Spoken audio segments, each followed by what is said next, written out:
Have you ever wondered why, despite a lifetime of effort, we often feel like we've gained so little in the end? Have you ever looked back at your years of hard work and asked yourself, what did I truly achieve? Welcome back, dear friends. I'm truly grateful you're here today.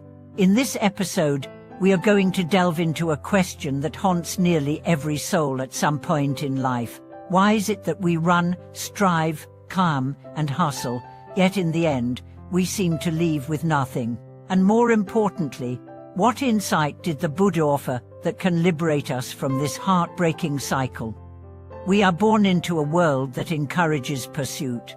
From the moment we can walk, we are taught to chase success, chase approval, chase wealth, chase meaning. We equate being busy with being valuable, being productive with being worthy. But then comes that eerie silence in our later years. That moment when all the medals, the money, the memories fall through our fingers like sand, and we are left asking, was this it? The Buddha saw this cycle over 2,500 years ago. He witnessed kings, merchants, warriors, and wanderers, each one convinced they were building something that would last, and each one eventually met the same truth: impermanence. Let me tell you a story. There once was a merchant named Rolles, known far and wide for his booming trade and grand estate. He worked tirelessly, amassing wealth that dazzled kings. People envied his life. They said, "He has it all." But one day, Rolles grew ill. Despite the best doctors and the finest medicines, his health declined. Lying on his deathbed, he looked at his gold, his property deeds, his family portraits, and whispered, "I can take none of this."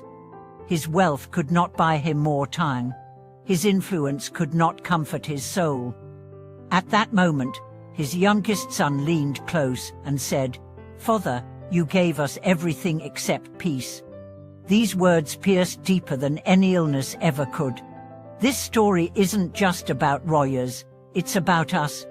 We live under the illusion that effort equals meaning, that the more we accumulate, the more secure we become. But this equation is flawed because it ignores the truth of death. Death doesn't ask how hard you worked.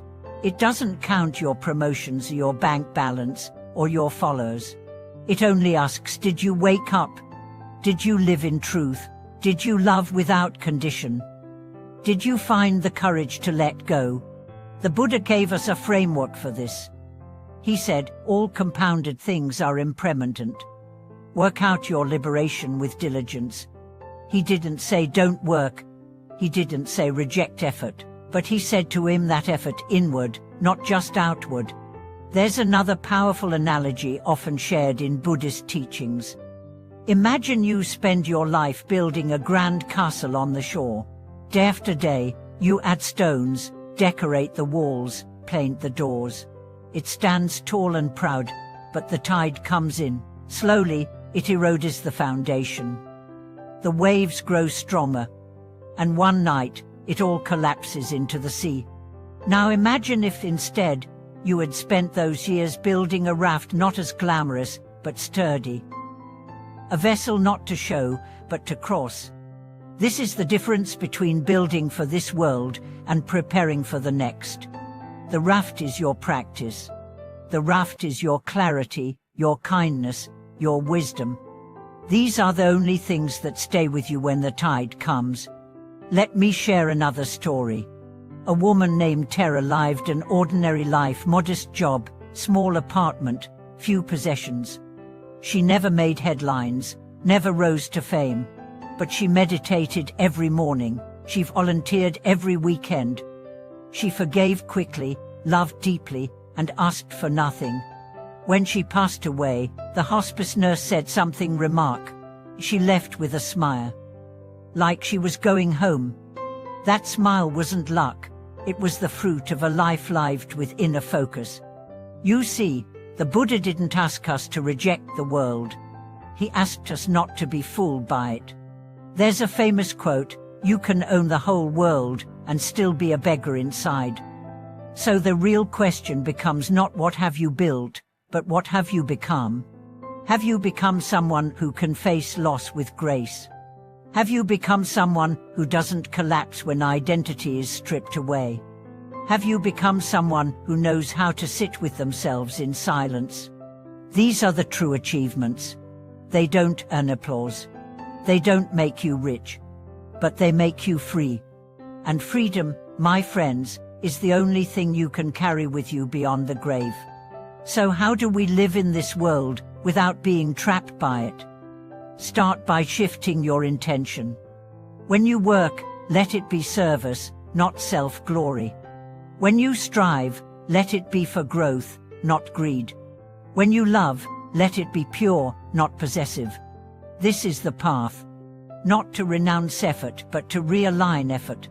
Use every job, every challenge, every success and failure as fuel for awakening. Because one day, all the trophies will turn to dust. But the love you gave will remain. The lives you touched will ripple.